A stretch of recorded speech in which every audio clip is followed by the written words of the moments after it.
Hi guys, ഞാനിപ്പോൾ ഉള്ളത് വടക്കുന്നാഥൻ്റെ തെക്കേ നടയുടെ മുന്നിലാണ് കേട്ടോ. ഞങ്ങളിവിടെ പൂരം കാണാൻ വന്നതാണ്. ഇന്ന് എൻ്റെ കൂടെ എൻ്റെ കസിൻ ചേച്ചിമാരുണ്ട് കേട്ടോ. അമ്മായിയുടെ മക്കളാണ് ചക്രേച്ചിയും കിച്ചേച്ചിയും. അമ്മായി ജോലി തിരക്കായതുകൊണ്ട് ഉണ്ടായിരുന്നില്ല.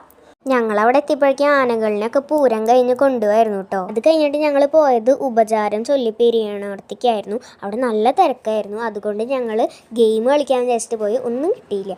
അതിൻ്റെ വിഷമത്തിൽ ഐസ്ക്രീമും കഴിച്ചു, സംഭാരവും കുടിച്ചു കേട്ടോ. അപ്പോൾ ചക്രേച്ചിയും കിച്ചേച്ചിയും പറഞ്ഞു പൊട്ടറ്റോ സ്പ്രിങ് കഴിക്കാമെന്ന്. അപ്പോൾ അതും കഴിച്ച് അമ്മ ജോലി ചെയ്യണ പോളിക്ലിനിക്കിലായിരുന്നു കേട്ടോ പോയിണ്ടായിരുന്നത്. അവിടെയായിരുന്നു അമ്മയുടെ വണ്ടി ഇരിക്കുന്നുണ്ടായിരുന്നത്. അമ്മയുടെ കൊളീഗ്സൊക്കെ ഉണ്ടായിരുന്നു, കുറച്ച് പേരൊന്നും ഉണ്ടായിരുന്നില്ല. അങ്ങനെ ഞങ്ങൾ അവിടെ നിന്ന് ഇറങ്ങി വിശന്നപ്പോൾ വൃന്ദാവൻ ഹോട്ടലിലേക്കായിരുന്നു കേട്ടോ പോയിണ്ടായിരുന്നത്. ആ കാണുന്നത് എൻ്റെ സ്കൂളാണേ. അങ്ങനെ ഫുഡൊക്കെ കഴിച്ച് ഞങ്ങൾ ഇറങ്ങി. ലൈക്ക് ചെയ്യുക, ഷെയർ ചെയ്യുക, സബ്സ്ക്രൈബ് ചെയ്യുക. അപ്പം വീഡിയോ ഇത്രയേ ഉള്ളൂ. ബൈ.